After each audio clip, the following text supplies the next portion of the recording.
Hi, this is Kerry Artak with Wicked Stocks, bringing you your daily Tesla report for Tuesday, November 26th, 2024. Take a look at the weekly chart. We closed above that 337.91, almost two-year channel top last week for the first time by the required 1% margin at the end of a week. We fell back to it on Monday. I do want to draw your attention briefly to something that only our wickedstocks.com subscribers are privy to, and that is the daily Triple Q. We also provide weekly Nasdaq 100 index, but we provide the Triple Q on a daily basis, and I'm just presenting this 5-year channel top that I think says a lot. Picture's worth 1,000 words. This is a 5-year structure that we tested in July for several weeks, fell away to targeted support at that time. We call that a 2 to 3 month objective. That happened in about 5 weeks. And now 3.5 months later, we're back to testing yet again this 5-year structure at 512.02. 517.14 is the 1% push through 512.02. So just know that if we close Friday at 517.14 or higher, we enter a significant long-term buy signal for the Triple Q, for the Nasdaq 100, and I would expect under that scenario that these higher price points we're anticipating for Tesla would also unfold. Tesla is, last I looked, about 4% of this index. So, the index itself, if it cannot sustain follow-through buying, and it's going to have trouble doing so as it's testing this 512.02, there is a susceptibility to bearish rotation over the next few months to 434.17. And dare I say that if that were to occur, that we would have Tesla also closing soon back below 337.91.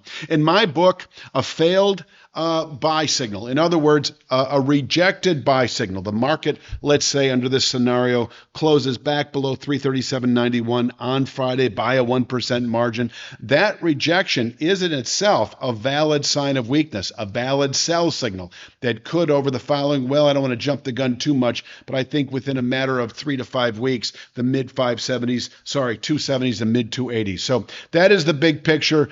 Just know the Triple Q is having trouble, and unless it can close at 517.14 or higher at the end of the week, it is, can grow tired and fall away through the first quarter. So let's take a look at Tesla once again. This is the weekly chart, 337.91. The daily chart is 338.57. These are meaningful levels. I think day tradable levels for sure. And yes, entry points over the longer haul, anticipating 414.49 over the next month or two, 500.46. 3 to 5 months at the soonest, probably would take a little bit longer.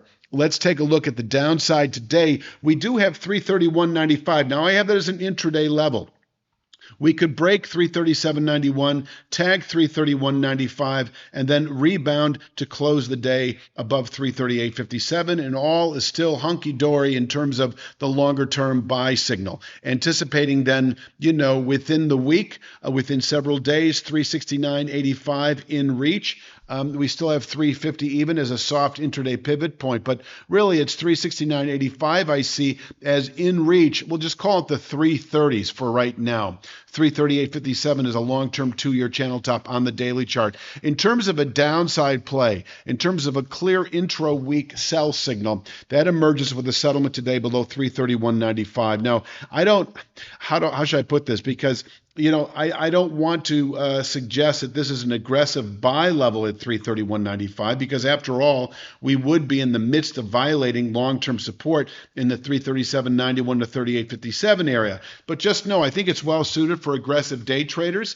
And if you buy 331.95, you do want to see this market close the day above 338.57 for then what I think would be likely bullish continuation into later week. Once again, I've got 369.85 as a level that can contain daily highs, above which 384.29, just another 1 to 2 day target, so forth and so on.